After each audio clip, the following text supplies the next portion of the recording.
مزكر وقت دلم كتخور يفلت እግዚአብሔር በእግዚአብሔር በሐቂ አርያም ዘአምላክ እዚ مزكر وقت دلم كتخور يفلت እግዚአብሔር በእግዚአብሔር በሐቂ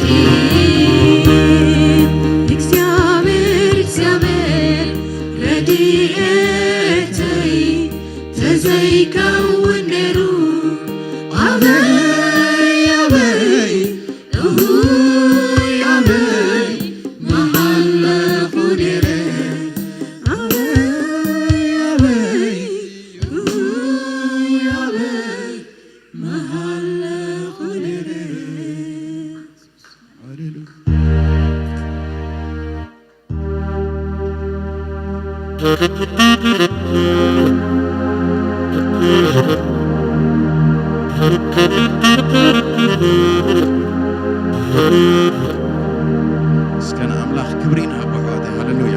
ልዕል ነብሎ እጣቅዓና ነቲ ልዑል አምላኽ ይሞ እግዚአብሔር ይባረክ ሃሌሉያ ገና አምልኾና ክንቅጽሊና ምስ አስቴር ሓፍትና ኮይና እህታችን አስቴር ወደዚህ ጋብዝሻለሁ በመዝሙራ ብዙሕ ዝተባረኽና ኢናሞ እስከ ልብና ከፊትና ሕጂ ንጸብህ እግዚአብሔር ይባርክ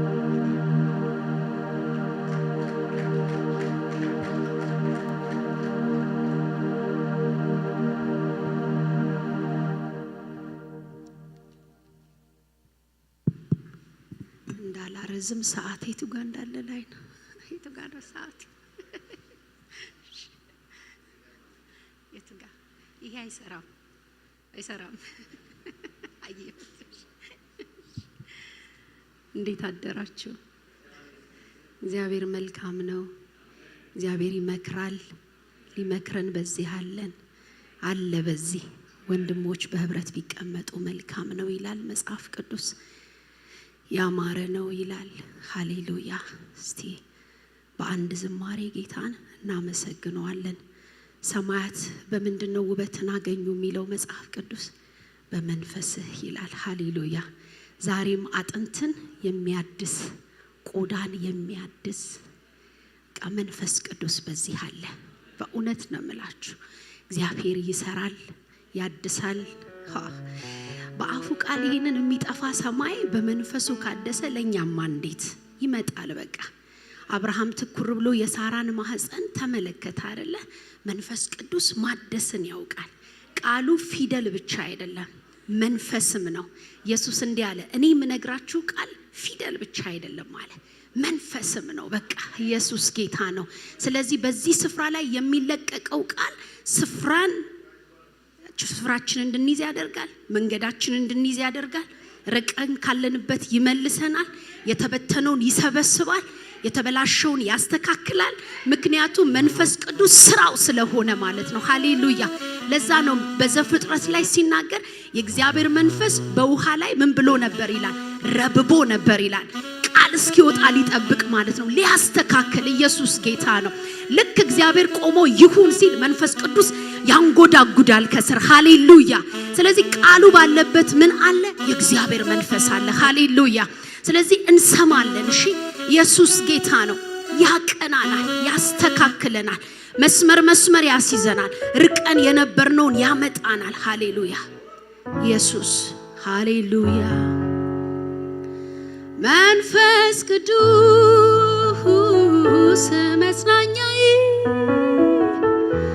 አቅሜነ ጉልበቴ አማላጄ ነደጀኔ አቅማይሊ ጓደኛዬ ሃሌሉያ መንፈስህን ትልካለህ ይልና ምን ይላል የምድርንን ፊት ታድሳለህ ከዛስ ምን ይሆናል እንደገና ይፈጠራሉ ይላል ምንም አትጠብቁ ከእግዚአብሔር ቃል ውጪ እሱ ሲናገር በባሪያው ተጠቅሞ ሲናገር በኳይሮች ሲናገር በመዝሙር ሲናገር ከዛ በኋላ መንፈስ ቅዱስ መስራት ይጀምራል ሃሌሉያ መንፈስህን ትልካለህ የምድርንን ፊት ታድሳለህ እኔን ታድሳለህ፣ ኑሮዬን ታድሳለህ፣ ህይወቴን ታድሳለህ፣ ትዳሬን ታድሳለህ። ሃሌሉያ። እንደ ቀድሞ ላይሆን ታድሰዋለህ፣ እንደገናም ይፈጠራሉ ነው የሚለው። በቃ ቃሉ የሚለው የሆነ ቀለም ትቀባዋለህ አይደለም፣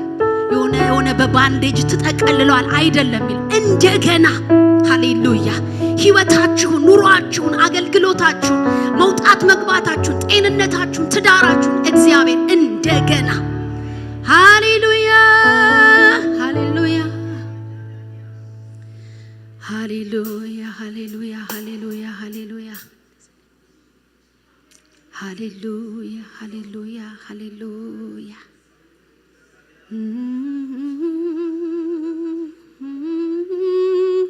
ሃሌሉያ።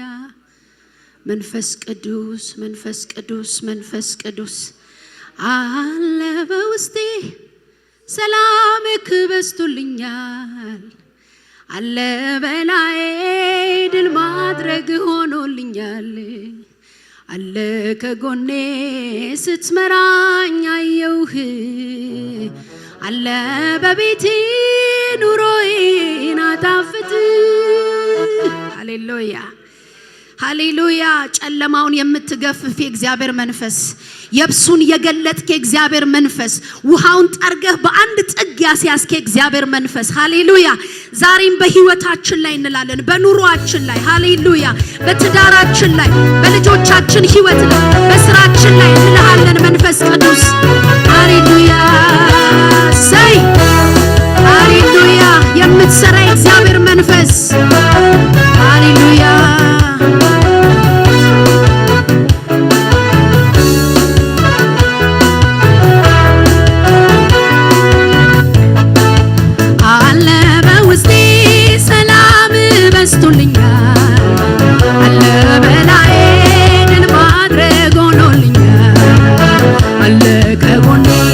ስትመራኝ አየሁህ፣ አለ በቤቴ ህይወቴ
ሕይወቴን በምክር አጥርተሃል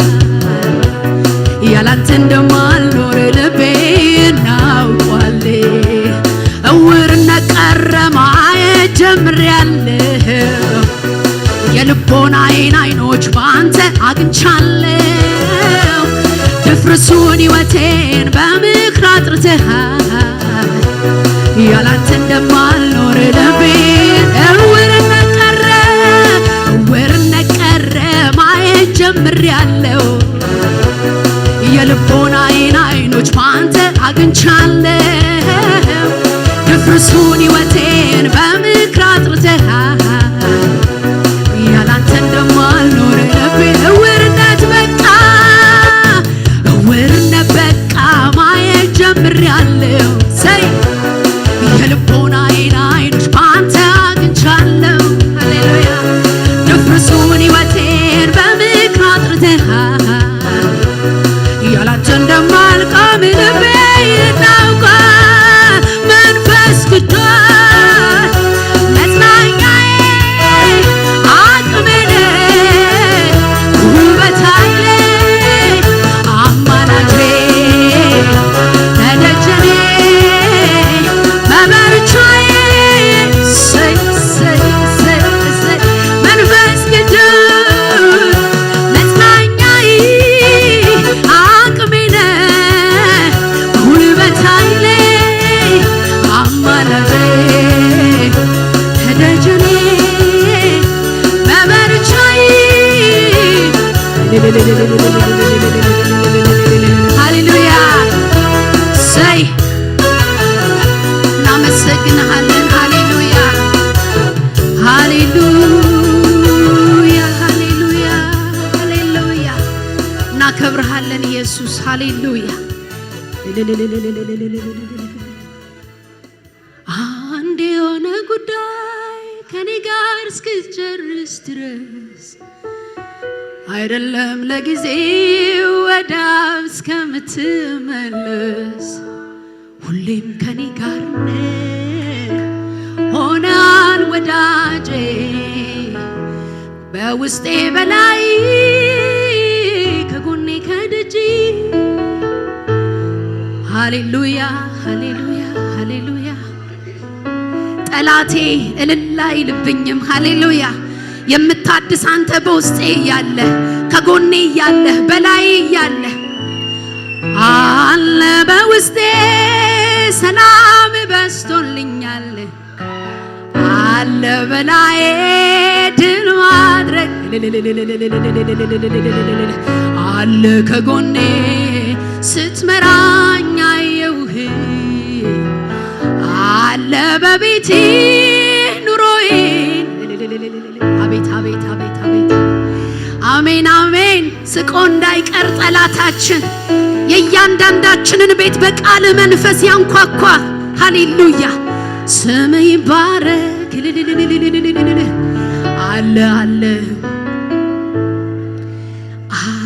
እውነቴን ነው አለ ስላችሁ የውሸቴን አይደለም ለማለት አይደለም ለግጥም ለሆነ ለመዝሙር አይደለም እንደ ዳሰሰ ሰው ነው ማወራችሁ ሃሌሉያ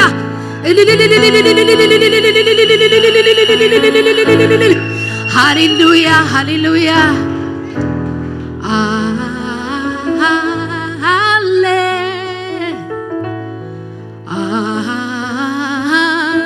አለ በማደሪያው ላይ ሃሌሉያ አለ እግዚአብሔር አለ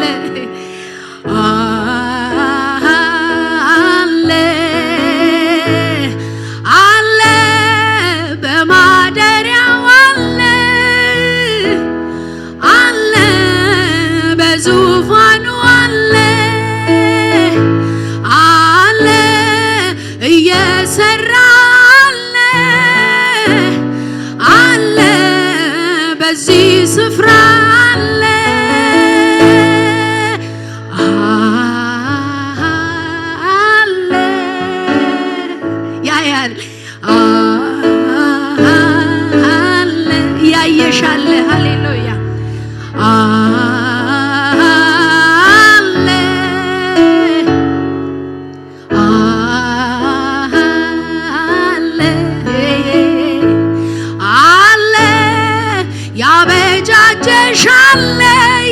መሸሸ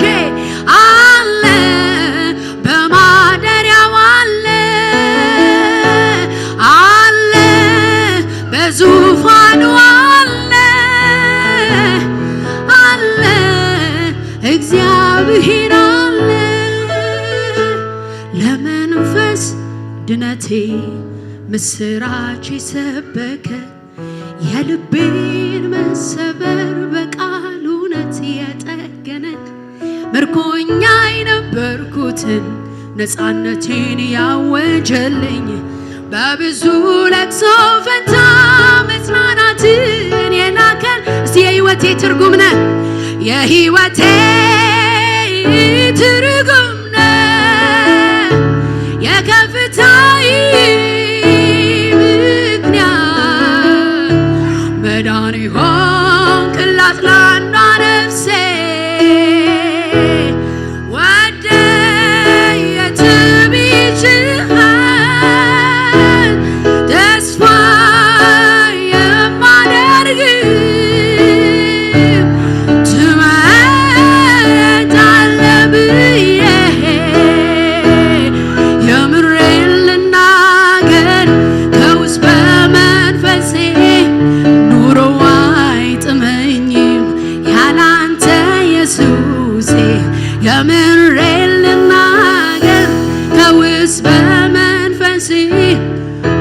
መቃብር ነው ያላንተ እስቲ ለመጨረሻ ብዙ አድርገህልኛል ብዙ አድርገህልኛል ከቁጥር ያለፈ ከቃላት ያለፈ ከንግግር ያለፈ ብዙ ብዙ ብዙ አድርገህልኛል ቁጥር ያለፈ ከቃላት ያለፈ ከንግግር ያለፈ ሃሌሉያ ሳይ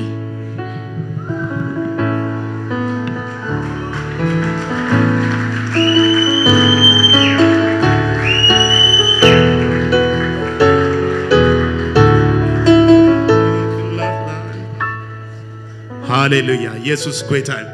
እስኪ ክብርን አምላክ ነምጽሞ ሃሌሉያ እግዚአብሔር ይመስገን ኢየሱስ ለዘላለም ጌታ እሱ ንጉስ ነገስታት አምላክ አማልክቲ ጌታ ጎይቶ ዝኾነ እግዚአብሔር በኢየሱስ ክርስቶስ ስም እግዚአብሔር ሃሌሉያ ሃሌሉያ እስኪ ነመስግን ነው ነዛ አምላክ እስኪ ነኽብር ነው ነዛ አምላክ ብጣቂት በእልልታ ይግበው ስለዝኾነ ነዛ አምላክ ክብርን አኻ ይኹን እግዚአብሔር አምልኾን አኻ ይኹን እግዚአብሔር ስግደትና አኻ ይኹን እግዚአብሔር ንስኻ ስለዚህ ግባካ ነምልኸካለና ነኽብረካለና ክብርን አባኻ ነምጻለና እግዚአብሔር ሃሌሉያ ኢየሱስ ጌታ እስኪ ድማ ንጸልይ ከምቲ ሁሉ ጊዜ ንገብሮ ስለ ምድርና ስለ ህዝብና ድማ ክንጸልይና ኢየሱስ ንዘላለም ጌታ ምድርናን ህዝብናን አቅድሚው እስኪ ሒዝና ንቅረብ ሃሌሉያ እግዚአብሔር ንምድርና ደሓን ክገብር እግዚአብሔር ንምድርና ጽቡቕ ነገር ክገብር እግዚአብሔር ንምድርና ሰላም ከምሰ ንኸባቢና ሁሉ እግዚአብሔር በሰላም መንታን ክነብር በኢየሱስ ክርስቶስ ስም ናይ ሰላም ንጉስ ናይ ሰላም ሓለቃ ዝኾነ እግዚአብሔር በኢየሱስ ክርስቶስ ስም አምድርና ንጽዋዕካለና አምድርና እግዚአብሔር ንዓኻ ንጽዋዕለና በህዝብና ንዓኻ ንጽዋዕለና እግዚአብሔር عرفت بأخايمو እግዚአብሔር ንህዝብና ከተዕርፎ በኢየሱስ ክርስቶስ ስም ነጸልለና ጌታ كله ناي كفو حيلي كله ناي دغمتي ناي تنقلتي كله أسرارها بقويتا بيسوس كريستوسم نفرسالنا اتسراقي يسرقن كحردن كتفن يمص انا غنا هيوت مسترفو كهبكم مصاخو زبلك املاح بيسوس كريستوسم نهزبنا هيوت مسترفو ختب كله ناي موت حيلي بيسوس كريستوسم كمدرنا زت عليه يكون نبلالنا እግዚአብሔር ንኸባቢና አድታት ኩለን እግዚአብሔር ንኢትዮጵያ ንሱዳን ንኬንያ ኩለን ጎረባብቲ ሀገራት እግዚአብሔር ሰላም ይሁን ንብላለና እግዚአብሔር ንስኻ ናይ ሰላም ንጉስ ይኻሞ ሰላም ስለተምጻልና ነመስግነካለና ክብር ሁሉ ንዓኻ ንህብ በሽም ኢየሱስ አሜን እግዚአብሔር ይመስገን ክብር ሁሉ ለአምላክ ይሁን እስኪ በጣቂት በእልልታ ለዛ አምላክ ነክብር ሃሌሉያ ኢየሱስ ለዘላለም ጌታ ከመይ ሓዲርኩም ሰላም ዲኹም መዘምራን እግዚአብሔር ይባርኩም ኢየሱስ ጎይታዩ አስቴር እግዚአብሔር ይባርክሽ በመዝሙርሽ በጣም ተባርከናል እንባረካለን ደግሞ በዚሁ ቀጢ እግዚአብሔር ካንቺ ጋር ነው ክብር ለአምላክ ይሁን ኢየሱስ ጎይታዩ ነብይ ምስጉንም ማማከልናለው በጣም ነፍቅሮ ንፈቱ ኢየሱስ ጎይታዩ ሱብ ኩል ጊዜ ከመጽኸሎ ሓደ ነገር ንርኢ ኣብ ማሕበርና ስለዚ ሕጂውን እስኪ እንኳ ደሃን መጻኻ ንበለሞ ነጣቃሉ እስኪ ሃሌሉያ ኢየሱስ ጎይታዩ ለመጀመሪያ ጊዜ ናብ ፔኔል ቤተክርስቲያን ዝመጸ ጋሻ እንድሕራሊና ሰላም ከንብሎ ከንላለ ስለንደሊ መጀመሪያ ዝመጸ ጋሻ እንድሕራሊ ለመጀመሪያ ጊዜ ዝመጸ ጋሻ እግዚአብሔር ይመስገን መንሽም ከሃበይ መጽኻ እግዚአብሔር ይመስገን ሀብቶም ካብ ኢትዮጵያ ቋዳሃን መጻኻ ሀብቶም ሓውና እዚ ቤት አቦኻዩ እግዚአብሔር ይመስገን በመምጻኻ ደስ ይብለና ካለ ሐዲስ ዝመጸ እንድሕራሊ ሐዲስ ሰብ እንድሕራሊ እግዚአብሔር ይመስገን ካለ ሐዲስ ሰብ ዝሪዮ የብለይን እግዚአብሔር ይመስገን እቲ ሕጂ ካላይ ማዓልቲ ናይ ኮንፈረንስ ናይ ወንጌል ኮንፈረንስ እግዚአብሔር ይመስገን ተማለ ግሩም ጊዜ ነይሩና ምንጋፍ ኮይኑ ንጎይታ ዝተቀበለ ሰብም ነይሩ እግዚአብሔር ይመስገን እግዚአብሔር አብይ ክብረና አምላክ ይሁን ስለዚህ ሎም ድማ ቀጽልዩ ዳሃር ድማ ሰዓት 11 ፈረቃናለና ሶኒ ድማ ሰዓት 10 ተሎ ናይ ምሸት ድማ ሰዓት 5 መነስያት ዝብሃላሎ አቡ ድማ ክንመጽነ ኸሊና እግዚአብሔር ይመስገን ኢየሱስ ንዘላለም ጎይታ ክብረና አምላክ ይሁን ከምት ዝተባሃለት ማለ ድማ ንሕዋትና ናይ ፍቅሪ ያብ ክንህብ ሒዝና ዝመጻና እንድሕራሊና ኣብቲ ናይ ፍቅሪ ያብልና ንጽሐፍሞ አሸር ከዙሪዮም በመሰረት ድማ ክንህብና እግዚአብሔር ይመስገን ኢየሱስ ጎይታ ምስ አሸር ኮይና ክንጸልይና ክብረና አምላክ ይሁን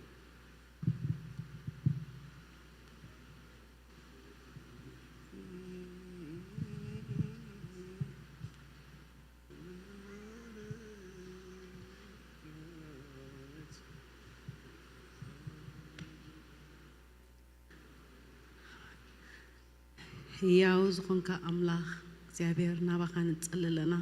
ስኻግሩም መካር ብርቱ አምላክ አቦ ዘለዓለም መስፍን ሰላም ስለዝኾንካ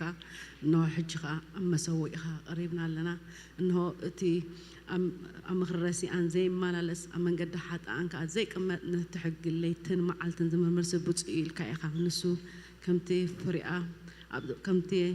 ኣብ ጥቓ ወሓዚ ማይ ተተኽለት ኦም ፍሪአ ከዓ ኩሉ ግዜ زتت عندنا እግዚአብሔር ንስኻ ሓያል ስለዝኾንካ እግዚአብሔር ነው ኩሉ ጸጋ ክብሪ ሞገስ ስኻ ኩሉ ውሰድ እግዚአብሔር ኩሉ ዕሽርና ንስኻ ክትባረኽ ኩሉ ዝተረፈ ጊዜና ከዓ ንስኻ ክትወስዶ አመስግናለሁ አሜን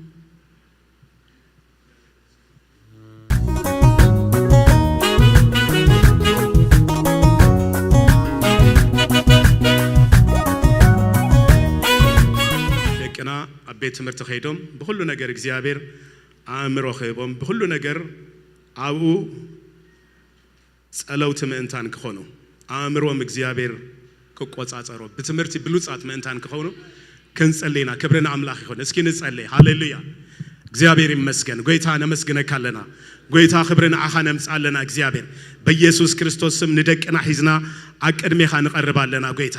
በሁሉ እግዚአብሔር በጸጋ በቁመት በጥበብ ሁሉ እግዚአብሔር ከተዕቢዮም በኢየሱስ ክርስቶስ ስም ንጸልለና እግዚአብሔር አብዘ ሕጂ ትምህርት ጅምሩሉ ጊዜ ድማ እግዚአብሔር አቤት ትምህርት ኸይዶም እግዚአብሔር በሁሉ በአእምሮ ብሉጻት ከሆኑ በትምህርቶም ካብ ሁሉ ንልዓሊ መንታን ከሆኑ እግዚአብሔር በሊጾም መንታን ክርከቡ በኢየሱስ ክርስቶስ ስም አእምሮም ንባርኻለና እግዚአብሔር አብዘ ኸድዎ ሁሉ እግዚአብሔር ጸልዋ ናትካ እግዚአብሔር በኢየሱስ ክርስቶስ ስም ዘምብሩ ቆልዑት መንታን ከሆኑ በኢየሱስ ክርስቶስ ስም ንባርኾም አለና ከይዶም አብ ኩሉ ቦታታት እግዚአብሔር ናትካ ክብሬ ናትካ ሞገስ ይግለጹ በኢየሱስ ክርስቶስ ስም ተባረኮም ይትረፉ አሜን እግዚአብሔር ይመስገን እግዚአብሔር ይባርክም ናቦታም ተመለሱ ክብርና አምላክ ይሁን ይከንዶ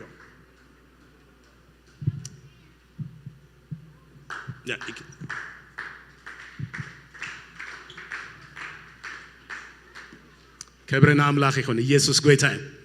ከመይ ያለኹም ሰላም ዲኹም ሬዲ ዲና ሕጂ መጽሐፈ ሩት ጀሚርና ለና ሕጂ ድማ እግዚአብሔር እንታይ እንዳገበረ ኸይድ እና ገለጸልና እና መሐረና ኸይድሞ እስኪ ነቢይ ምስጉን ሕጂ ናብዝኽ መጽኡ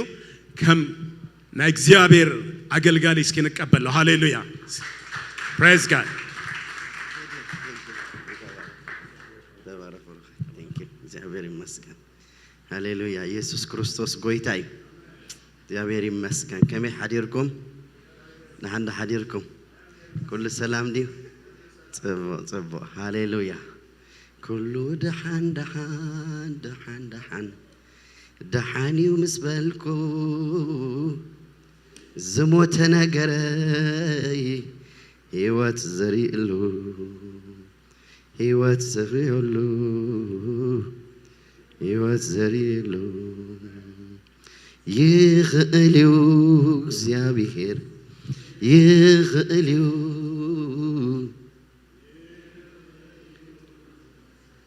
يغليو قليليو እግዚአብሔር قليليو ኢየሱስ قليليو كل دحان دحان دحان دحان دحاني ومسبلكو زموت نغري هيوت صغيرلو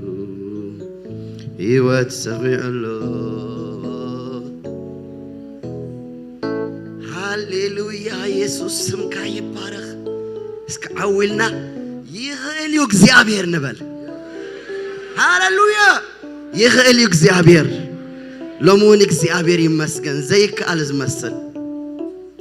ዘጨነቅ ኣብ ዙርያና ንሰምዖ ንሪኦን ከሉ ኽእልዩ እግዚአብሔር ግን ገለ ዝጨንቆ ነገር የለን ገለ ዝጨንቆ ነገር የለን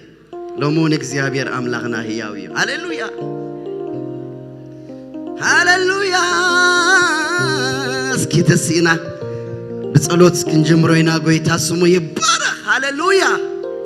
ኢራባላ ቦረቤ ጋዳና ማሶዶ ሸደረ ለቤዲና ማስኪያ አምልኮ እስኪ ቃላት ካብ አፍኩም ይውጣ እግዚአብሔር ባረከክ አለሁ በሉ ሃሌሉያ ኢረቦላ ባራባዲያና ማገውሳዲያ ባራባሽዲረ ለቤዲና ማስኩ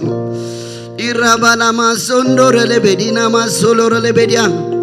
ተመስገን ጎይታዬ ስምካ ይባረክ እግዚአብሔር ስምካ ይባረክ ስምካ ይባረክ ስምካ ይባረክ ኦሬቤዲና ማክሮባ ሳትረለ ቬዲላ ቦሸሬለ ለቤክላራ ላባዲያ ይራባዶላ ባራባዲና ሞ መንፈስ ቅዱስ ስኻህላውነት ካዝ ጉባኤ እግዚአብሔር በመልአት እግዚአብሔር ከቋጻጸሮ እግዚአብሔር ሕጁን መመሊስና ናቢወትና መመሊስና ናማከልና ኢየሱስ ንዕድመካ አሎና ኢየሱስ ይሪባዳ ባሽዶሮ ለቤዲና ማስክ ኦሬቤዲያና ማቆሬቤዲያና ማሰነራ ላባዲያ መንፈስ ቅዱስ አቦ ማእኸልና ንስኻ ብኽብሪ በመልአት እስኪ ተዛረቡ እስኪ እንዳባረኩም ሕጁን ንጽማአዮ ሕጁን ንድለዮ ሕጁን እሱ ህይወትና ሃሌሉያ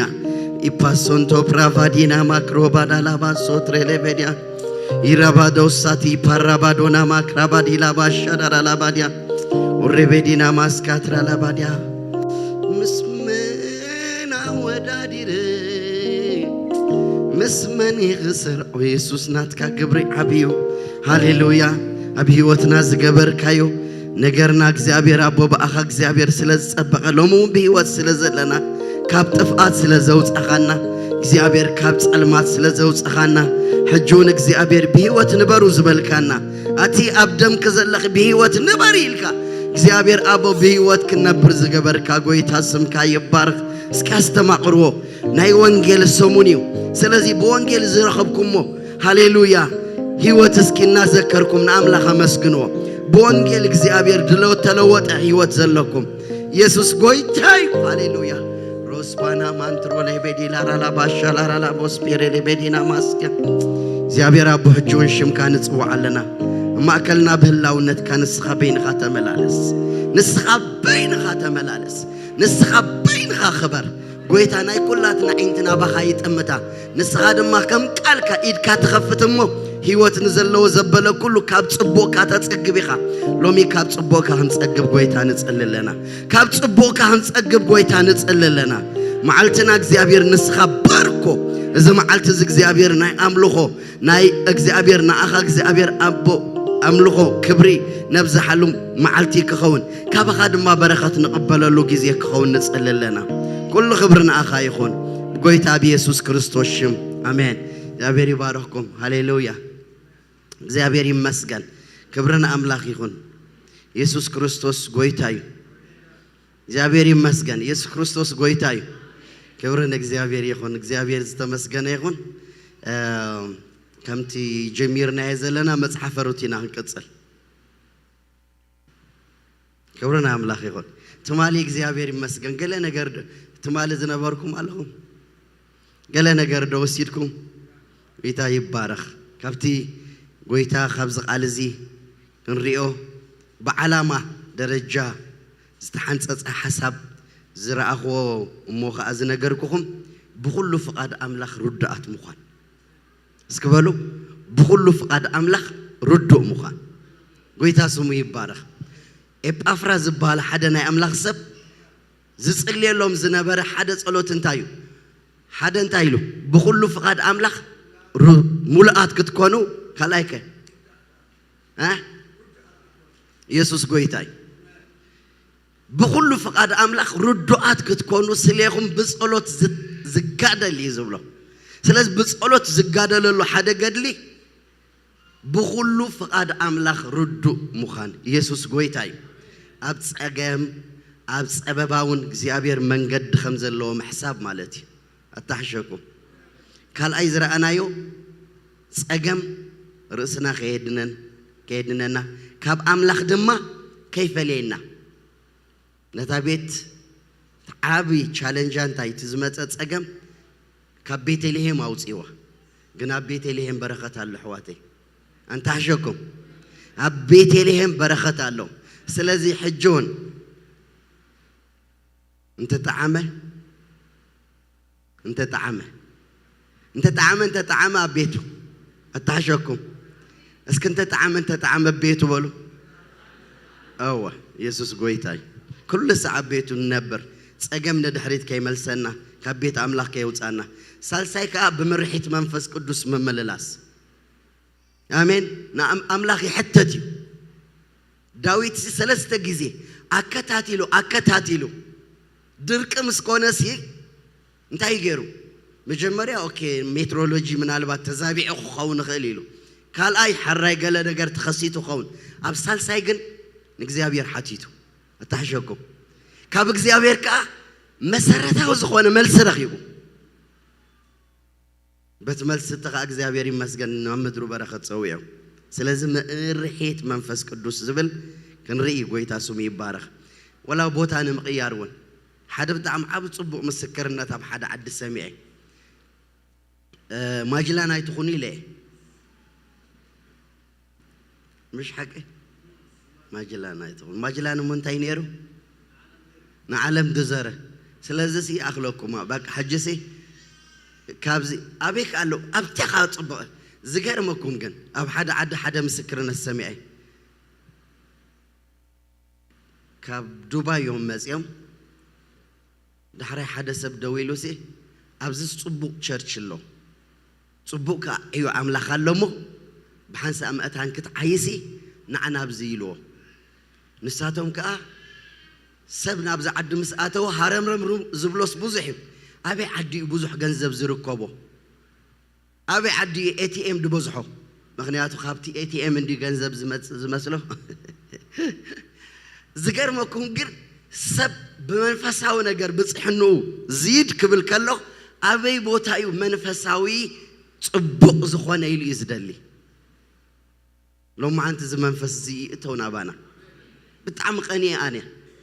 فانكوفر سرحلو فانكوفر كمزلو إدمنتن كمزلو كالجري خمزلو أوتاوا خمزلو تورونتو خمزلو لعلو كله حتحدلو حدا نجاري بيت أملا خبي بتصبق عبيلو زخل أتعشكم لو ما أنت نريسي إغزابير مسجن سلازي بمرحيت منفس موقع عزبل حزولي رابعي دما درا أنا وسانا ناخي أتصف كسع مودة أتاخنت أنع يسوس قويتاي آمين كسع مودة أتامسنا عسكبلو يسوس قويتاي ترابعي تحمشي درا أنا يا خانتايا ሉዓላዊነት ናይ እግዚአብሔር አምላኽ ምርዳእ አሜን ስለዚህ ታሪክ ጀሚርና ያይና ትጸገም ሰጋጠመ ኣብቲ ጸገም ዝምስኮነ ዝገርም ይሓደ ኸንብብ ከለኹ ስንታይ ዝብል ታሰበይትስ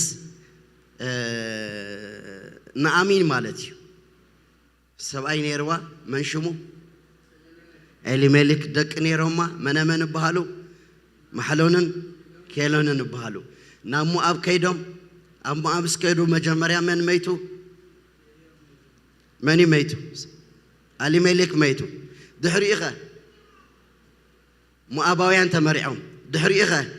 ማሕሎንን ኬሎንን ከዓ መይቶም ዝገርመኩም ትግርኛና ድዩ ወይስ ከምኡ ዝበሃል አይፈልጥን ግን እንታይ ይብል ቁጥር 5 ሲ ታሰበይቲ ድማ ካብ ክልቲኦም ደቃን ካብ ሰብኣያ ተረፈት እንታይ ተሪፍዋ ዚኣዳ ተረፈት ድብልግናል ነው ተዋሓደ ምትራፉን ንእሽተይ ነገርሲ ጽቡቕ ነገር ማለት እዩ ንድሕሪት ክትሓስብ ዝገብረካ ምክንያቱስ ድሕሪ ዝኹሉ ክራይሲስ ተረፈት እዩ ዝብል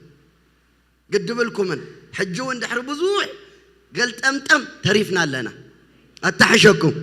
دحرز زلو وسانتاتنا جن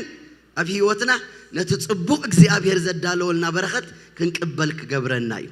አሜን ጎይታ ስሙ ይባረክ ተረፈት ስለዚህ ተሪፍና ለና ጎይታ ይባረክ ድሕሪኡ ትዝነበረ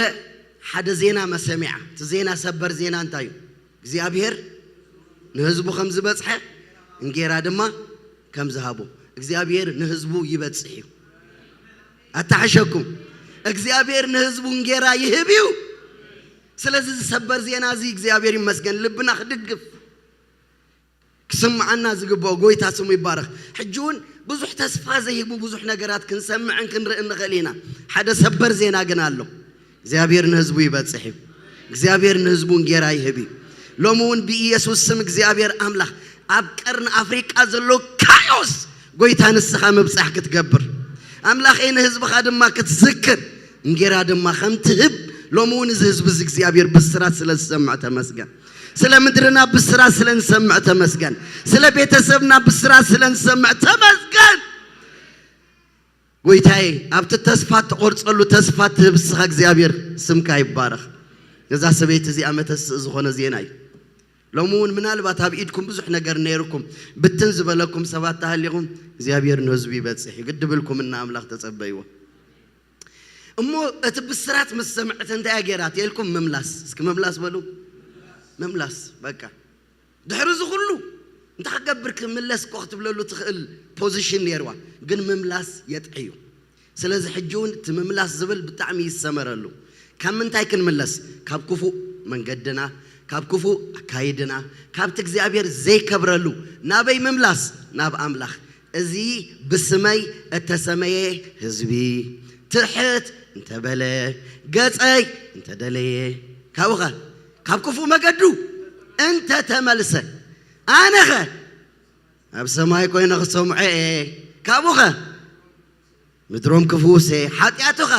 ይቕረ ክብል ኢየሱስ ጎይታይ ስለዚህ ክንምለስ ናበይ ናብ አምላኽ እንተ ተመለስካስ ናባይ ተመለስ ይዝብል እግዚአብሔር ስሙ ይባረክ ስለዚህ ሰበይቲ ካብ ሞዓብ ናብ ቤተልሔም ተመሊሳ ክትምለስ ከላ ናይ ሩት ውሳነ ርኢና ኢና ቆራጽ በሉ ቆራጽ ውሳነ ዘይማት ኮሚያ ምሽ ከም ዝቆረጸት ምስራኤት ሳኻ ምዝራባ ሓደገት ሎም ማዓንቲ ጸላእ ፈተና ዘብዝሐልኩም ዘለኹም ሰባት ንጸላእ ጸጥ ተብሉሉ ብውሳነታትኩም ኣታ አሜን ድሕሪኡ ውጽኢት ናይቲ ውሳነ ኣኻ ብግዜ ዓጺድ ናበይ ኣትያ ናብ ቤተልሔም ተመሊሰን እግዚአብሔር ይመስገን ምስቲ ግዜ ክኸይድ ምዕራፍ 2 ንኺድ ምዕራፍ 2 ነንብቦሞ ካብ ድሕሪኡ ክንቀጽል ኢና እግዚአብሔር ይመስገን ንናእም ድማ ቦአዝ ዝበሃል ሃብታም ስልጡን ሰብኣይ ካብ ዓሌት ኤሊሜሌክ ዘመድ ሰብኣያ ነበረ ሩት ታም አባዊት ድማ ንናእሚ ነቲ ኣብ ቅድሚኡ ምሕረት ዝረኽበሉ ስዒበ ኣብ ግራት ከይደ ክቐርም ሕደግን በለታ ዋ ታይ ትብለቲ ወኽ ቀርም ሕደግኒ ንስኻ ኣኪድ ጓለየ በለታ ንሳ ድማ ከይዳ ናብ ግራት ኣትያ ደድሕርቶም ዓጻዶ ትቐርም ነበረት እቲ ግራት እቲ ኸኣ ብገረሃ እስክበሉ ብገራሃ ናይቲ ካብ ዓሌት አሊሜሌክ ዝነበረ ቦአዝ ኮነላ ንሆ ድማ ቦአዝ ካብ ቤትልሔም መጺኡ ነቶም ዓጻዶ እግዚአብሔር ምሳኹም ይኹን በሎም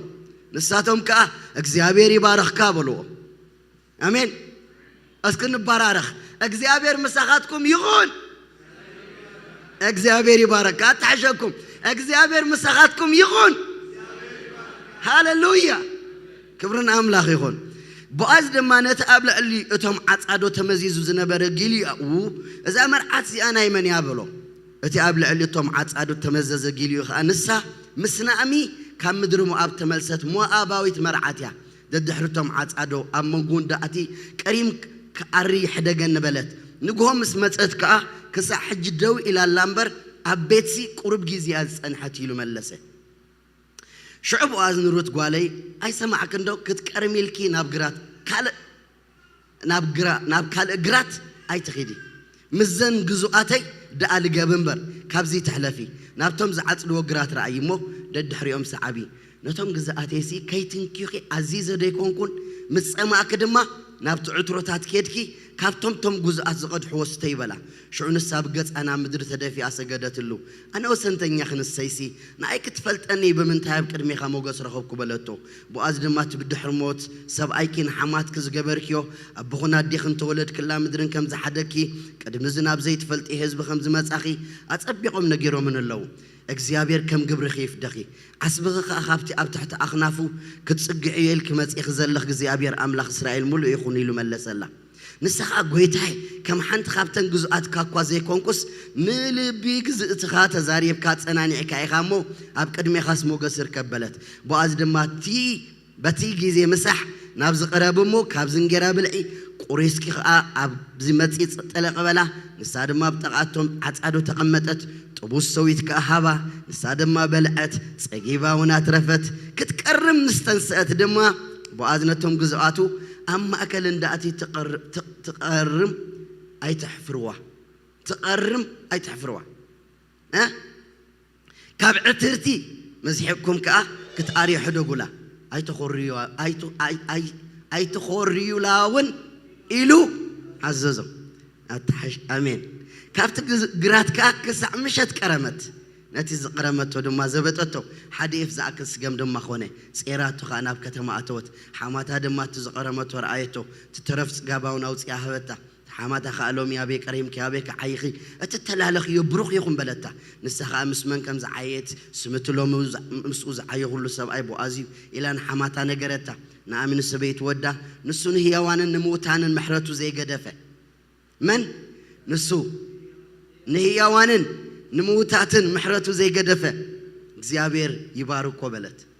ንኣሚ መሊሳ ድማ እዚ ሰብኣይ ዝመቓርብና እዩ ንሱ ካብቶም ዝወርሱና ይበለታ ሩታ ሞዓባዊት ከዓ ንሱስ ብዘሎ ዓጺደይ ክሳዕ ዝውድኡ ምስቶም ግዙኣተይ ልገቢሉ ንበለታ ንኣሚ ድማ ንሩት ሰበይት ወዳ ጓለይ ኣብ ካልእ ግራት ማንም ከይትንኬክስ ምስተን ግዙኣቱ ክትወፅእ ጽቡቕ ይበለታ ዓጺድ ስገመን ዓጺድ ስርናይን ክሳዕ ዝውዳእ ከዓ ነቶም ግዙኣት ቦአዝ ስዒባ ተቐርብ ነበረት ምስ ሓማታ ድማ ተቐመጥ ነበረት ተወዲኡ ፕሮግራም ታስት በቃ ቃሉ መንፈስ አለበት ይላት ናብ ሻፍተይ ጎይታ ይባረክ ኣብቲ ቃል እንታይ አለው መንፈስ አለው ጎይታ ይባረክ ስለዚህ ወዲና ለና ኸልአይ ፕሮግራም ዳሕራይ መጽኡ ማለት እዩ ስለዚህ ካብዚ ገለ ነገር እግዚአብሔር ክነግረና እዩ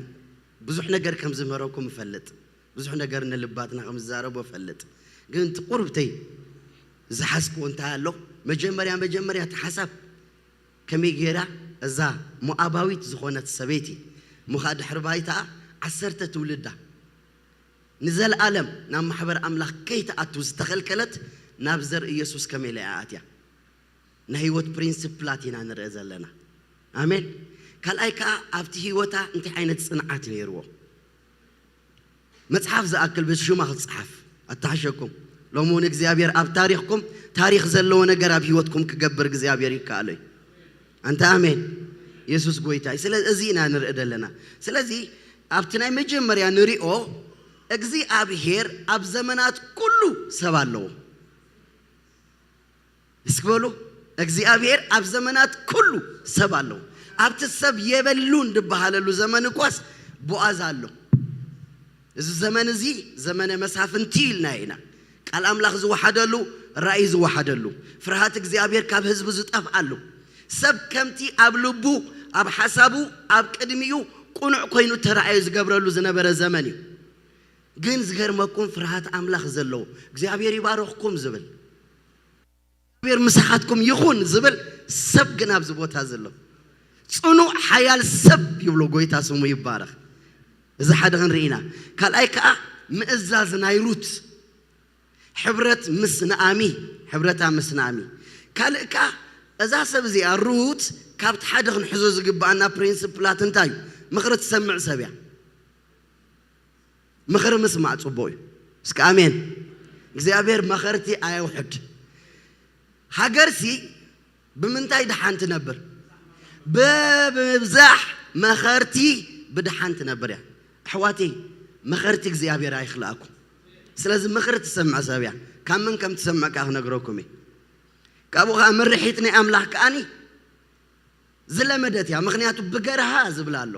ብገርሃ ንትግርኛና ተጻሒፉ ክኸውን ይኽእል እዛ ሰብ እዚኣ ግን ኣምላኽካ ኣምላኸይ ህዝብኺ ድማ ህዝበይ ኢላ ንኣምላኽ ህይወታ ዝወፈየት ስለ ዝኾነት ኣብ ዝኸደቶ ዘበለ ኩሉ መንፈስ ቅዱስ እዩ ዝመርሓ ኣታሕሸኩም ህይወትካ ተኢብካሲ ኣምላኽ እዩ ዝመርሓካ ኣታ ኣሜን ብገርሃ እዎ ብገርህኺ ኣበይ ይኾን እሞ ብገርህኽስ ኣብቲ በረኸት ትሕል ብገርህኽስ ኣብቲ ህልውና እግዚአብሔር ዘለዎ ኢኻ ትርከቢ ኣሜን ምስክርነት ናት ህይወታ ምክንያቱ ንሰብ ጽቡቕ ምስክርነቱ ደገ ከፍተሉ እዩ ኣታ ኣሜን ስለዚ ምስክርነት ክንሪና ካልኣይ ከዓ ኣበይ ነገልግል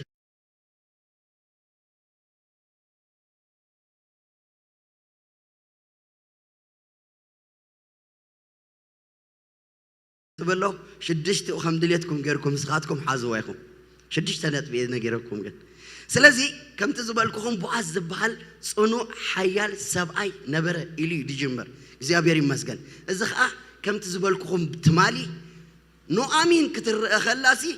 بادو تسفا زي بالله اب ايداز ترف ነገር زي بالله تريفا يغايلوها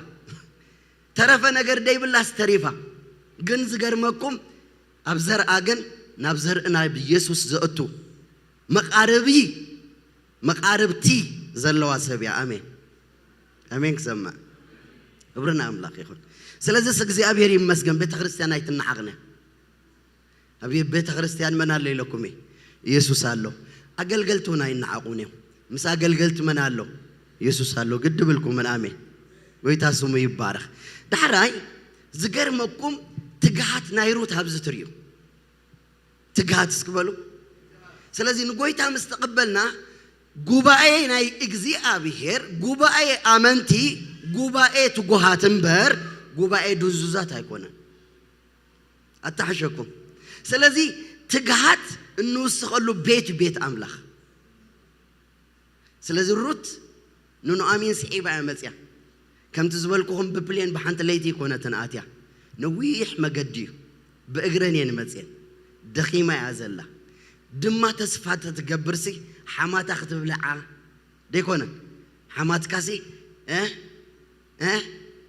قد بالكنا نحجن حمات كنا برا لو حمات قال سيتودن كتعرقي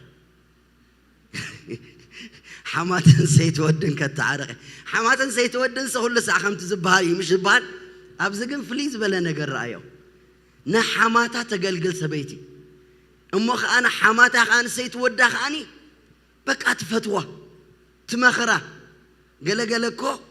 حماتك تمخرة خلا سيتودي وا ديف اللي دي أجراتني اعتبر جندقر ما كم مخرة تسمع سبيان يرى لو ما أنت باسم يسوع إن حماتك نسكي قال أنا جر جبرات أنت مريح خندلخن حمات كوين خندلخن كان سيتودخن كأجل أنا جر صبوا جبرة آمين نتعرض كبرنا أملاكهم سلازم نالبات أونلاين دحرالي لو ما أنتي فلتن جن أمونجو سيد ودن حمات نزلوا زخونة يكون زي مسموم بشم يسوس يسبر بشم يسوس سلازم حماتي تصبغات حسب اللي يسكبلي قوي تاي بارغ تصبغ حمات تواهي بكناله كم إن حنت قالسي انتي تباهيلو كاب حجي سلا رؤسهم كي تصلي تباهيلو أنتي سل رأسهم كي تصلي شعو إذا قال كأقول لك زي تصلي أرأس تحنتيا أنت أملاخ سواين ده بني أتبل نيرة شعو سل رأسهم كي تصلي مش تبايلو شعو خد تصلي خلاه ترغيبة أنت كتبل أنت أملاخ تصبغت حماس ده بني ኢየሱስ ክርስቶስ ጎይታይ ስለዚህ እግዚአብሔር ጽቡቕ ሓማት ይበከሎ ንስኻ ጽቡቕ ሰይትወድኹንላ ኣቲ ሓማት ካ ጽቡቕ ሰይትወዲ ይበከሎ ጽቡቕ ሓማት ኩንላ ዋ እንታይ ተዓረቕ ኣለኹ ኸ ኣብ መርከሪም እገርመኩም እዩ ራእዩ አንዶ ስዒባታ መጽያሲ ገዛ ኸፊተን ኣቴን ምሽ ዋ ኣቤሎ ዳቲ معخن ويكات غوتراد أبيلو دا تسقم أبيلو دا نبل عنستي يبل كندي تسبيتي كتب لكو زقبرا بزح نقرالو زقر ماكم قم بنوغو تسياسي بجاخبا أب قدمي موغس زرخبولو أب قدمي محرات زرخبولو أمو أب قراتو كقرم حدا قنيلاتا واو هاليلويا كندا مسأة وسبنتا يتسبه كل نجار عرات بعرات دي بحال ويك ألقاب حرنيا سلزبل كأي كاربيت كنت أفلكم يخم تتصبيو قومكم يكونن كيد كا مقرام زبحال اللوك أرمي أسكبلو مقرام دي بحال تقرينيا كقرم سحدة جني كقرم مقرام مالت قليل كي مسلكم قراتا يكون كان تونن وانا قراتا يكون كان دد حري اتوم عصادو إخات قوي تخيل عصادو أني ببهريو انتايم زقبرو نتي سقمن سرناي قروت أبلومش بخالق تقرينيا بلي حيوزو خون سلازسي كارميا مقرام مالتسي بك أسقيل كان داخل كأري مبالت رح يكونن قروت كاللوي حرد كاللوي سلاز كحرد بهلا فقد اللي بجاغبا الناس رح يكونوا بربا قدم لكم بخمس عينة هيوت يجزيابير نابرخت زوجك كابت تحط زمسل هيوت نابل لنا زوج أملاخ مخانو ذكروا تسفى بالتعمين أي مقرات نجار يجات أم يبتناي مجمر يا ورحات كندا نورز أمريكا أب عسب ويلكمز بهالحمام نيرو أبزخا ويلكمز بهالشجرالو كونفيوز جبركا أبيد أزدي كندا كم تحدى جزيز بالكم سب أمريكا ديفي بس حواس آتيو دحراي مسأتوه ري تبلوس تأمريكا سينو شو خال معلت ديفي خمل كله ترغيبه إيه ده أتتوهالس نو تأمريكا سيني الله حوي حفتي بس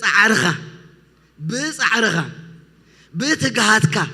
اتبلت قلا land of opportunity إمبر land of ATM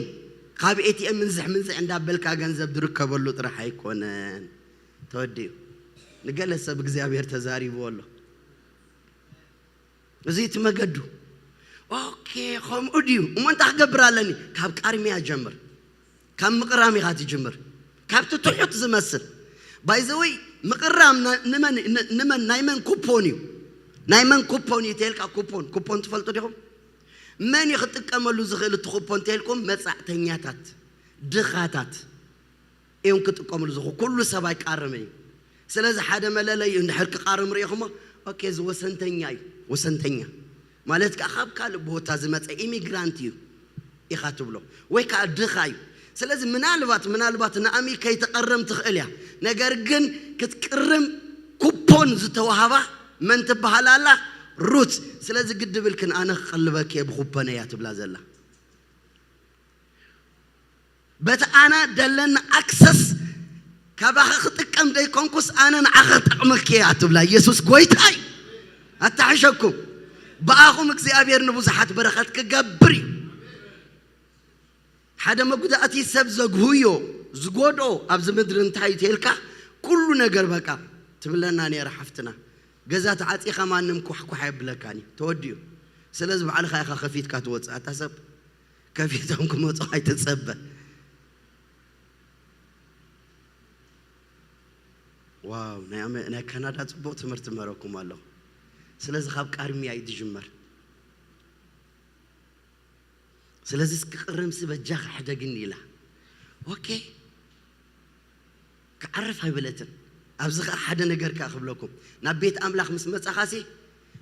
أقلقلوت أنت تدلس أنت هيك تكون تدلس تتبهيلك تر زي مايك تر أب حدا عبنجر جنز جرمك خاب تحت يدي جمر أمين كسمة كاب تحت كاب كارميا زاسب زياد حريو وانا تقرات كوينة باي ذا واي وانا من تاي كوينة وانا تقرات كتكون جن كابيا جميرة كاب تحتي سلازي the same أقلقلوت كاب تحت يدي جمر سمزيو أقلقلو خبلوكم هاي تتقبيو نزي أبا على أخا قلقلي لا تستزله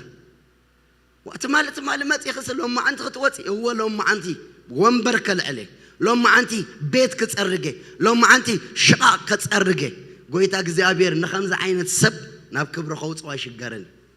أتحشكم سلازك قبل على ديكوز كاب تحت يدي جمبرس كبالو قد بالكم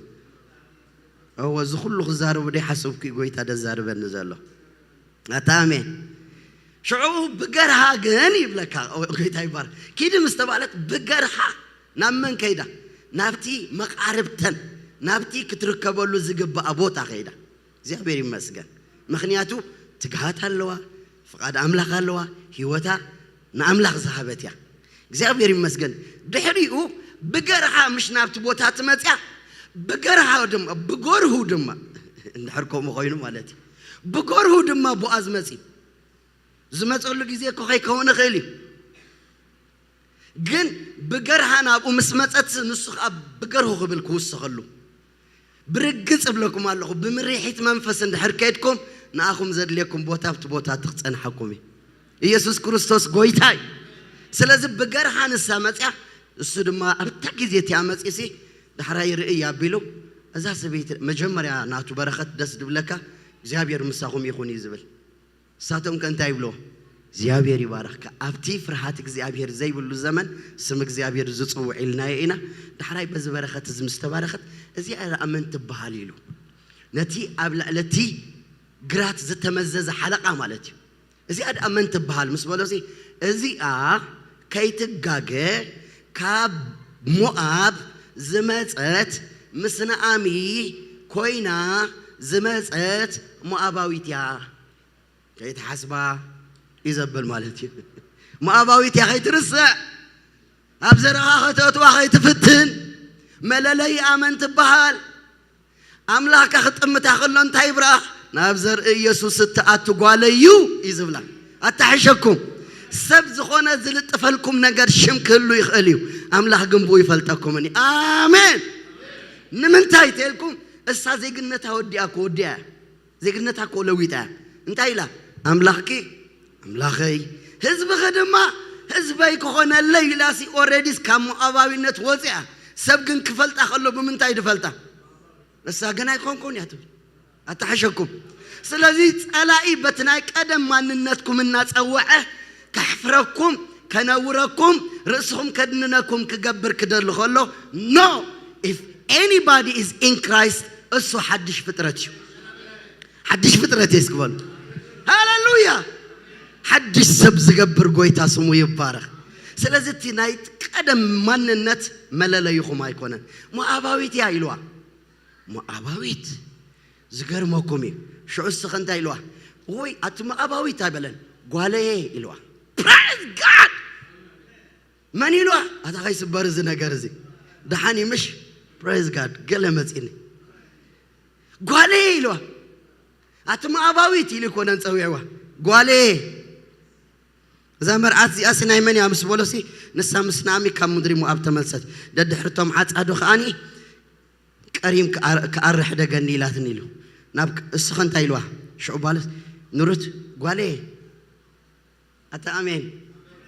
حسبوا موك زيابير انتايلو خمس وعك قالي بلكي مؤاباويت قبلك خلو صلاي قويتا خنتاي بلكي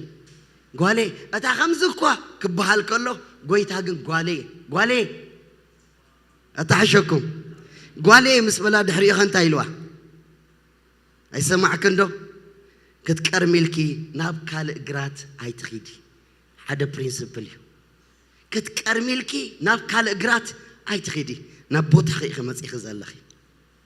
نبي يسوع زمت أخوم كابي يسوع وص أخال السلام يقوله ኣብ ኢየሱስ ጽንዑ ሕጂውን ናብዚ ቦታ እዚ እግዚአብሔር ዘምጻኩም እግዚአብሔር ኣብዚ ቦታ እዚ ስራሕ ኣለኩም ኣታሕሸኩም ስለዚ ክትቀርሚል ክሲ ናብ ካልእ ግራት ኣይትኸዲ you are in the right track you are in the right place ኢየሱስ ክርስቶስ ጎይታይ ወሲንኩም ምስ ኣምላኽ ተሰማሚዕኩም ትውስንዎ ውሳነ ኣብ ትክክለኛ ቦታ ይኹም ክትቀርሚል ከናብ ካልእ እንታይ ኣይትኸዲ ናብ ካልእ ግራት ኣይትኸዲ ስለዚ ካልእከ መዘን ግዙኣተይ ደኣ ልገበንበር ካብዚ ኣይትሕለፊ ምስ መን ተጸግዒሉ ምስተን ግዙኣተይ ስለዚ እንታይ መኸረና ጎይታ ተይልኩም ምስ ግዙኣተይ ልገቡ እዩ ዝብለኩም ምስቶም ኣገልገልተይ ልገቡ እዩ ዝብለኩም ኣታሕሸኩም ምስቶም ንኣምላኽ ዝፈርሑ ቅረቡ እዩ ዝብለኩም ምኽንያቱ ጽቡቕ ዓመል ምስ ክፉኣት ብምጥባቕ ክበላሸው ስለ ዝኽእል ነገር ግን ዓመልና ህይወትና ኸጥዕ እግዚአብሔር ክደሊ ከሎ ምስ ግዙኣተይ ልገቢ ኢየሱስ ጎይታይ ድሕራይከ ካብዚ ትሕለፊ ድሕራይከ ደድሕሪኦም ሰዓቢ ደድሕሪ መን ንስዕብ ንህሉ ሎሚ ደድሕሪ መን ንስዕብ ንህሉ ግዙኣት ኣለዉ ንኣምላኽ ዝፈርሁ ሰባት ኣለዉ ዝገርመኩም ገለ ግን ደድሕሪ ዓመፀኛ ምስዓብ ቀሊል እዩ ዝኸውን ሆ ተይሎ ሆ ክብል ማለት እዩ ደድሕርቶም ድማ ሰዓቢ ደድሕሪ መን ደድሕርቶም ዓጻዶ ደድሕርቶም ኣገልገልቲ ደድሕርቶም ፍርሃት ኣምላኽ ዘለዎም ደድሕሪ ጽድቂ ደድሕሪ ፍርሃት ኣምላኽ ዘለዎ ክንስዕቦ ዝግባአና ደድሕሪ እንታይ ንስዓብ ሮሜ 14:19 ኣሰዓሰር ሰላምን ነገርን ኣሰዓሰር ንሓድሕድና ዝሃንጽን ንስዓብ ካብቲ ምኒት ጉብዝና ህደም ኢልዎ ጢሞቴዎስ ምስቶም ብንጹህ ልቢ ንእግዚአብሔር ዝጽውዕዎ ከዓ ኣሰዓሰር ጽድቅን እምነትን ፍቕርን ሰላምን ሰዓብ ኣታኒ ኣምላኽ ሰብ ኢልዎም ጢሞቴዎስ ንስኻ ግን ካብዚ ህደም ደድሕሪ ጽድቂ ደድሕሪ ኣምልኾ ደድሕሪ እምነት ደድሕሪ ፍቕሪ ደድሕሪ ትዕግስቲ ደድሕሪ ህድኣት ሰዓብ ክንስዕቦ ዝግባአና ኣሕዋቴ እቲ ንስዕቦ ህይወትና ወይ ናብ ናይ ጎይታ መንገዲ ክወስደና ወይ ናብ ካልእ ክወስደና ወሳንነት ኣለዎ ስለዚ ደድሕሪ መን ክትስዕብ ከም ዘለዋ ይነጊርዋ ሓደ ምስቶም ኣገልገልተይ ምስቶም ግዙኣተይ ልገቢ ካብዚ ኣይትሕለፊ ድሕራይከ ደድሕርቶም ዓጻዶ ሰዓቢ ደድሕርቶም ትጉሃት ሰዓቢ ትጉህ ክኸውን ዝደሊ ደድሕሪ ትጉሃት ይስዓብ ኣንተ ኣሜን ስለዚ ምትጋህ እንድሕር ደሊኻ ደድሕሪ ትጉሃት ክትስዕብ ከም ዝግባእ ዘርኢ ሓሳብ እዩ እዚ ኢልዋ እግዚአብሔር ይመስገን ምኽንያቱ ኸ ንምንታይ ከምኡ ዝብላ ዘሎ ነቶም ኣገልገልቲ ሓደ ምኽሪ መኺሩ ኣሎ ደድሕሪኹም ክትስዕብ ከላ ዝኻብቲ ዕትርትሲ ምስሓቕ ኣቢልኩም ስሕደጉ ላይ ትሕፍርዋ ኢልዎም እዩ ኣታ ኣሜን ደድሕርቶም ዝዓጽዱ እንድሕር ስዒብካ ካብ ዓጻዶ ዝተርፍ ብዙሕ ነገር እዩ ደድሕርቶም ዘይብሎም ደድሕሪ ዓመፅ ደድሕሪ ክፍኣት እንድሕር ስዒብካ ከዓ ካብ ዓመፅ ካብ ክፍኣት ዘጋጥመካ ካልእ እዩ ስለዚ እዚ ደድሕሪ ምንታይ ክትስዕብ ከም ዘለዋ ነጊርዋ እንተፀማእከኸ ናብ ትዕትሮ ኸይድ ክስተይ ፕሮቫይድ ገይረላ ነቲ ንስዕቦ ጎይታ እንድሕር ስዒብናዮ ፕሮቪዥን ኣለዎ ኣሜን ኣሜን ሽዑ ንሳ ብገጻ ናብ ምድሪ ተደፊኣ ሰገደትሉ ኣነ ወሰንተኛ ክንሰይ ንኣይ ክትፈልጠኒ ብምንታይ ኣብ ቅድሚኻ ሞገስ ረኸብኩ ኢላቶ ከመይ ገይርካ ኢኻ ክትፈልጠኒ ክኢልካ ጽቡቕ ሽም ካብ ጽቡቕ እንታይ ይበልጽ ይድዶ ጽቡቕ ሽም ጽቡቕ ሽም እስኪ ጽቡቕ ሽም በሉ ጽቡቕ ሽም ክብርና ኣምላኽ እዩ ጽቡቕ ነገር ተወሪላ ነይሩ እንታይ ወረ ነይሩ ቦኣዝ ድማ ድሕሪ ሞት ሰብኣይኪ ንሓማትኪ ዝገበርክዮ እግዚአብሔር ይቆጽር እዩ ሓማት ኣታሕሸኩም ዝገበርክዮ እንደገና ኸ ኣቦኽና ኣዴኽን ተወለድ ኩሉ ምድርን ከም ዝሓደኪ ቅድሚ ሕጂ ናብ ዘይትፈልጢ ህዝቢ ከም ዝመጻኺ ኣጸቢቖም ነጊሮምን እዮም ኣይነው ይልዋ ጎይታ ስሙ ይባረኽ ኣታሕሸኩም ሎሚ ምናልባት ሰብ ቫልዩ ዲሃብ ኣገልግሎት ክህልወኩም ይኽእል እዩ سب زعبا زخونه نجر تنكيو زي بلوكم نجر كل خالي أبكد مجزيابير جن مذكرت الله توم نجزيابير زفرهو نحد حدهم تزراربو أجزيابير كالسمع سنون بلا نمذكرت هزخون مصحف كاتت صحفة يزبل أجزيابير كريديت يحزيو أتا أمين سلازي تقبرو زبلو خلو بسب فاليو خي وهابو خالي تامو أباوي تابيلو أكو أي فلت أنسو السجن فليتوا دد حريت موت سب أي كسي حدا نحماتك زجبركيو عندنا دما زسحبكيو والسنتات كبملو فليت إيلو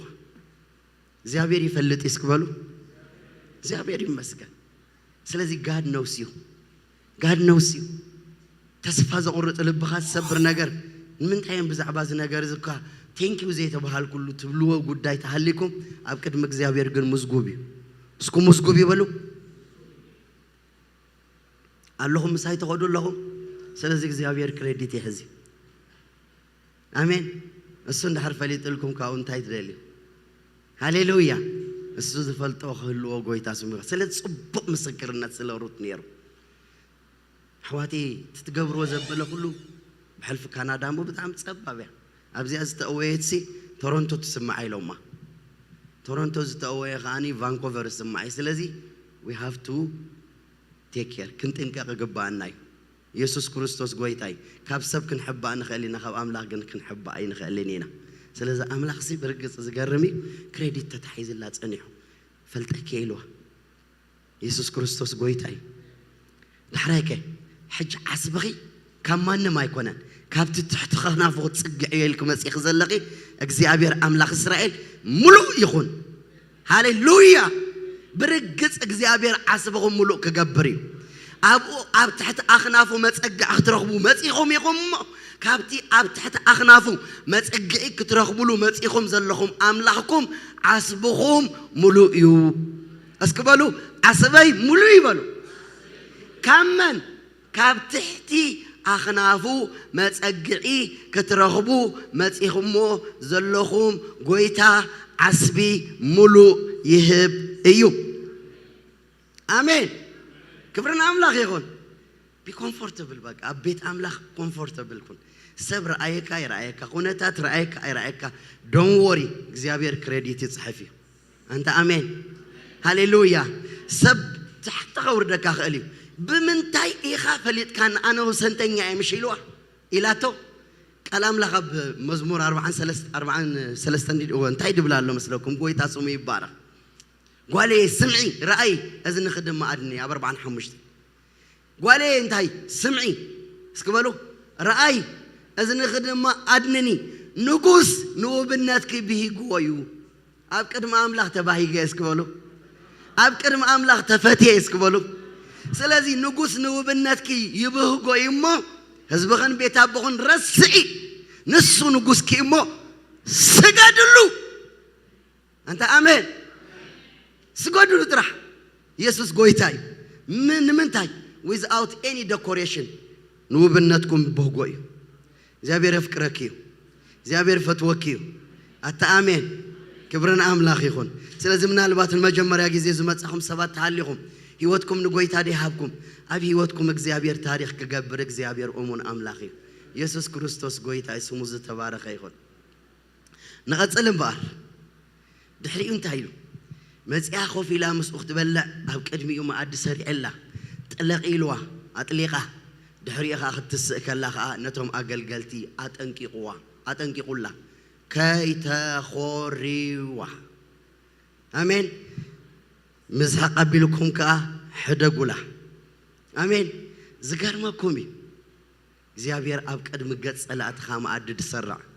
من يردي صلاة لكم سي مؤاباوي تيلو دسوع سوايكو ونيري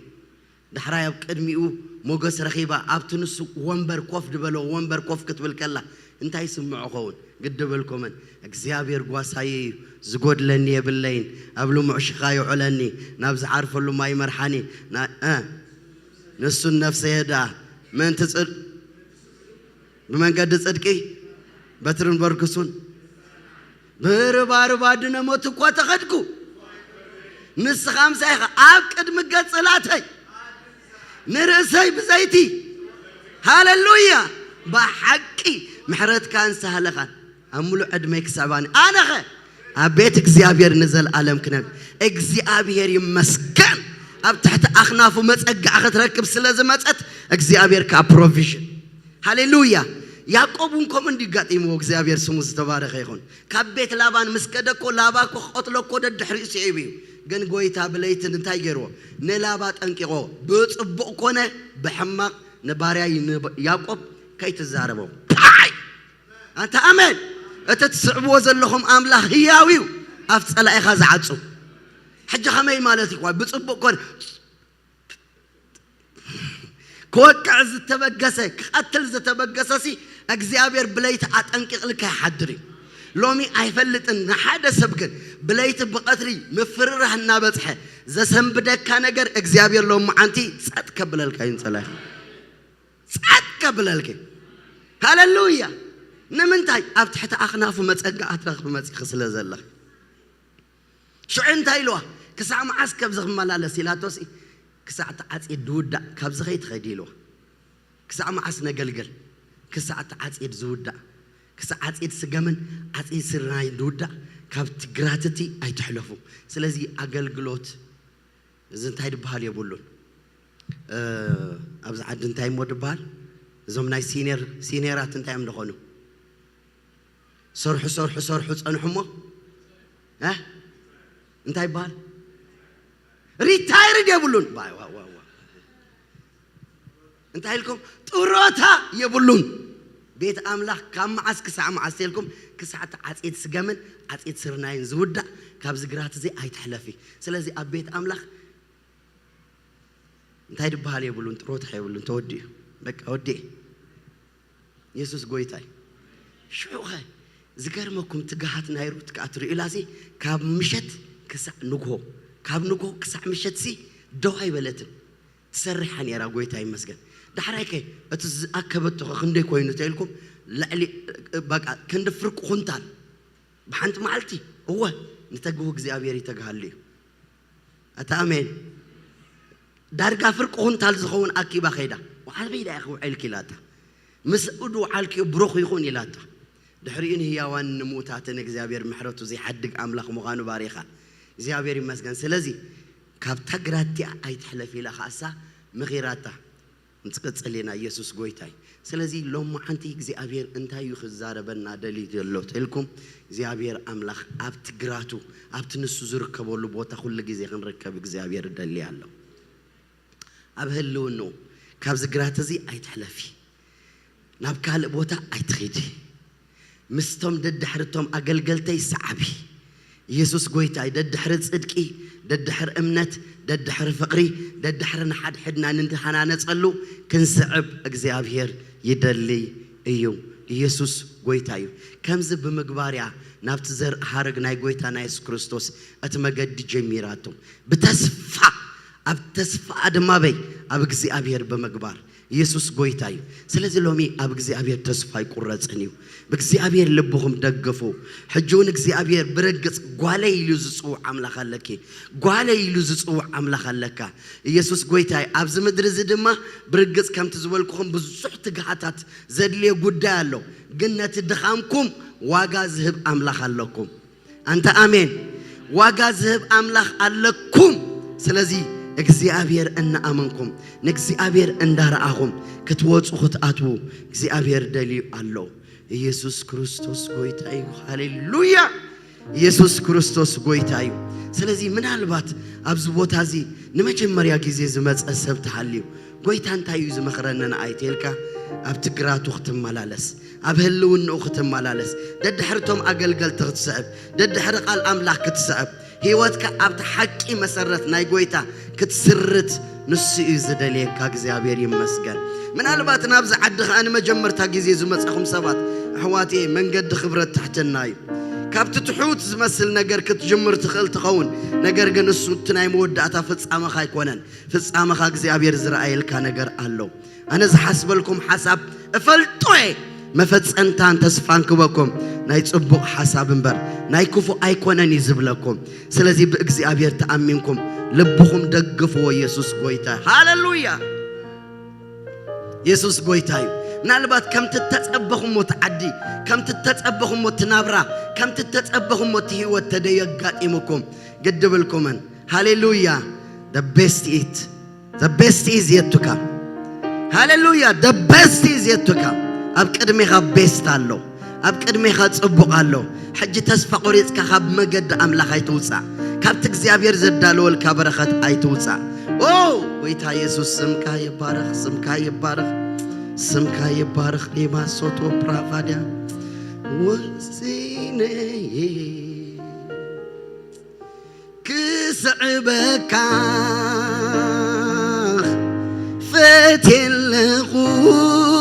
فتلغو كخونتك لومي صباح كل جيزي أي من لسين فتصومي لي مدي بيك كسعبك ودي اللغو كغوناتك لومي صباح كل جيزي أي في الليل بلو أي في الليل في الطميلة أي من لسن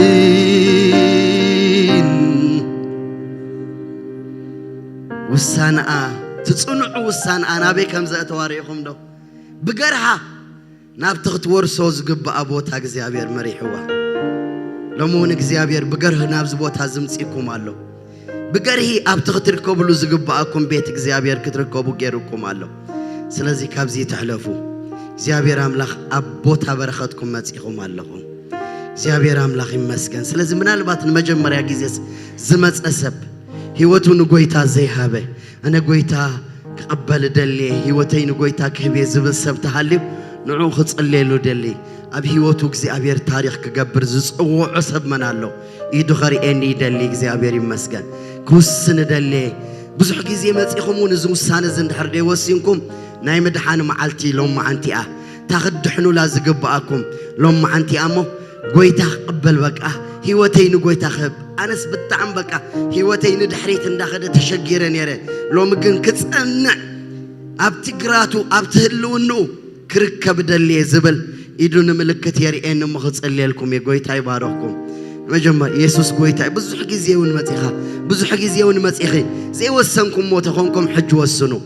حجيا تاناي معلت مدحان حجيا تا ابي وتكم እግዚአብሔር ተአምራት ከገብር ጸውዕኩም ዘሎ ስለዚህ እስኪ አዳውኩም አርኢን መخصልልኩም ኢየሱስ ክርስቶስ ጎይታዩ ሃሌሉያ መጀመሪያ ጊዜ መጽኤ ብዙ ጊዜውን መጽኤ ዝውሳነ ዝወሰንኩን ትብሉ አዳውኩም ንምልክት አርኢን መخصልልኩም ይስነነ በለና ማሻላራላ ባላራላ ማንሱንትራ ለበዲያ የእግዚአብሔር ምሕረት ፍቅሩ በዝቶ ነው ዛሬ ላይ መቆሜ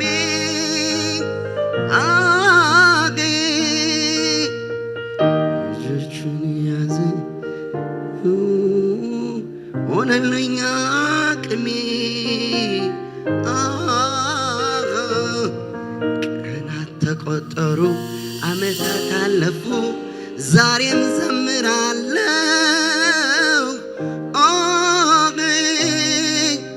በሕይወት እንድኖር ስለፈቀድክልኝ አመሰግናለሁ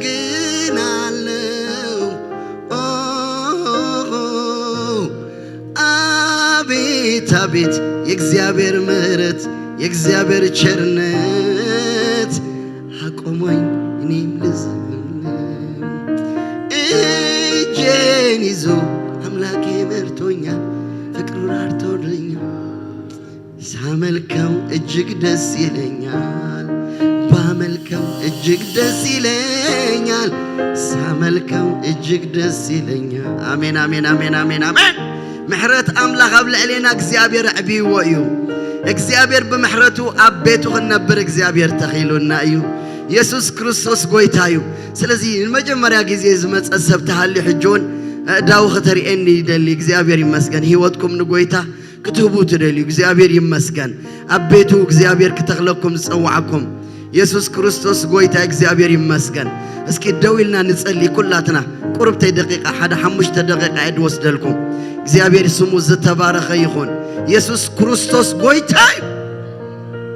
ተሲና እስከንጸልይና እግዚአብሔር ይባረክ ነመስግን እስኪ እግዚአብሔር ይባረክ ንባርኮ እስኪ ጎይታ ይመስገን ስለዚህ እግዚአብሔር ይመስገን ብራዘር እስኻ አቤቱ ክትርከብ እግዚአብሔር ፈቂድልካይ ደገበርካ አሁን ወሮ ንምልክት እዩ እግዚአብሔር ይመስገን ስለዚህ ናብዚ ቦታ ናብዚ ምድሪ እግዚአብሔር ከምጻካ ከሎስ ዓላሙ ዓብዩ ካብካል ምድሪ እሞኻ ከመይ ክኸውን እዩ ኢልካ ኣይትሕተት ጥራሕ እግዚአብሔር አቤቱ ዝነብር ንቤቱ ድማ በቃ ዝስዕብ ህይወት ጥራሕ ሓዝ እግዚአብሔር ባሪኹ ንበረኸት ክገብረካይ حدش نابز مدرسة إزريكا سلازي እግዚአብሔር ይመስገን حدش دخونه بركاتك እግዚአብሔር زري الكالو سلازي السخا منفساو ነገር ካጥራህ አጸብቅ ግድብልካ በኻለ ነገራት ቢዚ ኸይገብረካ ካላይካ እግዚአብሔር ይመስገን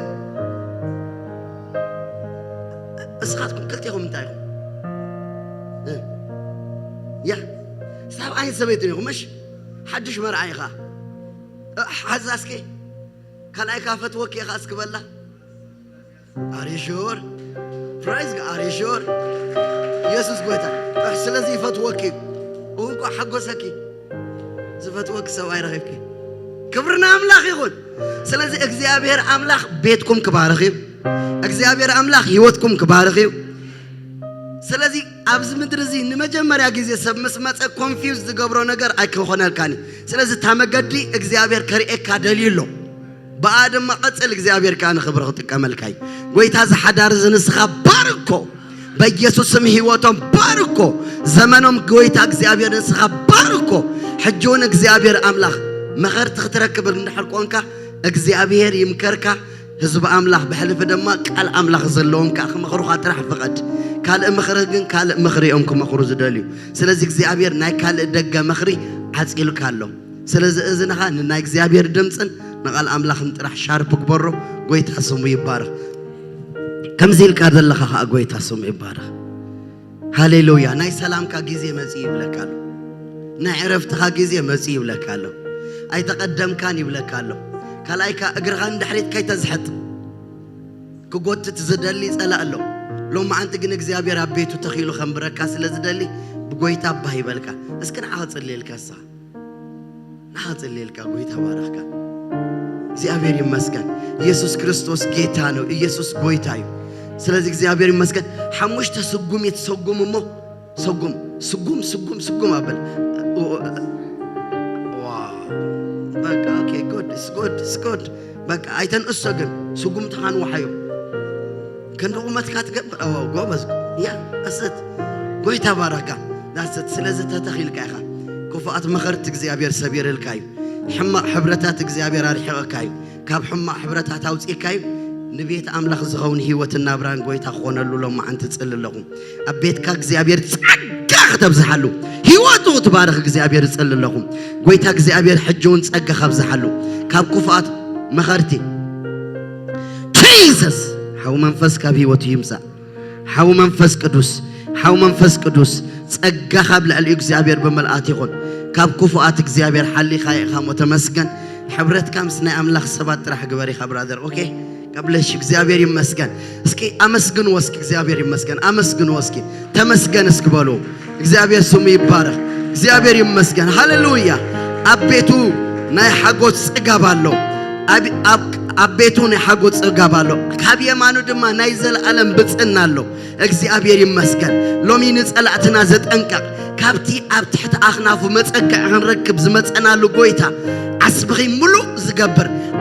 ሙሉእ ዝገብር ጎይታ ስለ ዘሎ እስኪ በዚ ባህ ይበልኩም እግዚአብሔር ይመስገን ብሰብ ክሬዲት ዘይተተሓዘልኩም ተሃልዩ እግዚአብሔር ግን ጓለ ኢሉ እቲ ዝገበርክ ብሙሉእ ዘርዚሩ ክገልጽ አምላኽ ስለ ዘሎ ኢየሱስ ጎይታይ ታንእሽተይናት ከእግዚአብሔር ዘዕቢ አምላኽ ስሙ ይባረክ ስለዚህ እስኪ አመስግንዎ እግዚአብሔር ይባረክ አመስግነክ አለሁ ጎይታይ ተባረክ እስክበልዎ ወራባዲና ማሾቶ ሬሌቤዲና ማሳንተራ ላባዲያ ይራባዳ ላባሶ ኮፓራባዲያና ማስካ ቀጥሉ እስኪለው ማንት ገለግበሩ ጎይታ ስሙ ይባረክ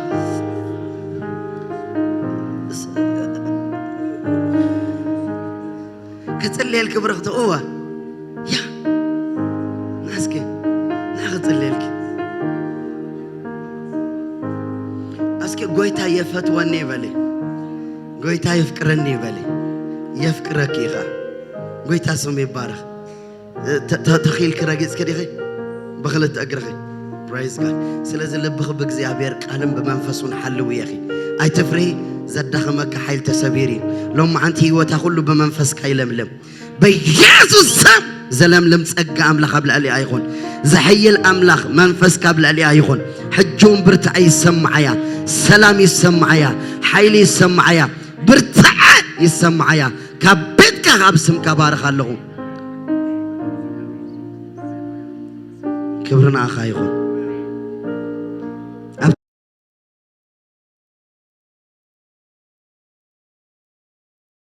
ግን ፋይል ኪጽቦ ገርወይ አይተፍርህ በላይልን ጎይታ ስሙ ይባረክ እስኪን ጸልይ ጎይታ ስሙ ይባረክ ሃሌሉያ ጎይታ ስለ ህዝብኻ መስግነካለሁ ህጁን ህዝብኻ ተሐሊ አቦ ስለ ዘለኻ ኣብ ልዕል ደቅኻ ዘለካ መደብን ዓላማን ዘለዓለማው ስለ ዝኾነ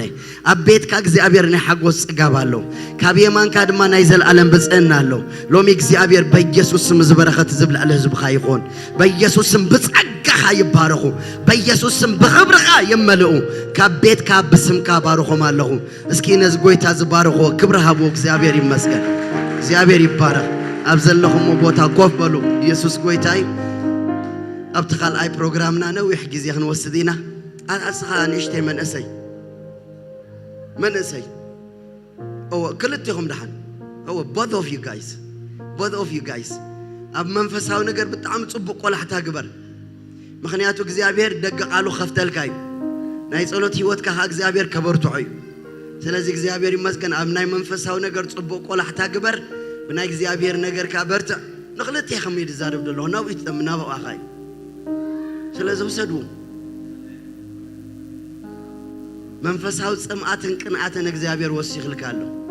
እዚ ድማ በጣም ቃል አምላክ በመንባብ በመጸለይ በርታ እግዚአብሔር ካደገ ቃሉ ብዙሕ ከፍተልካይ ኢየሱስ ክርስቶስ ጎይታ ባረኩም ወደየለሁ ጻሰርተ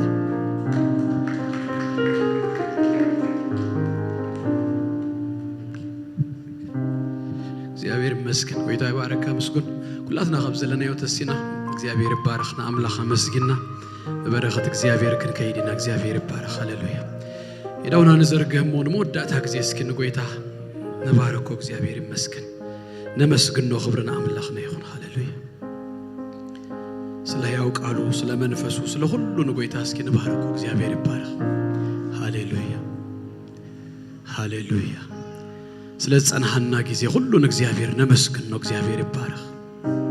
ሃሌሉያ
ቅዱስ እግዚአብሔር አምላክና ናቦናን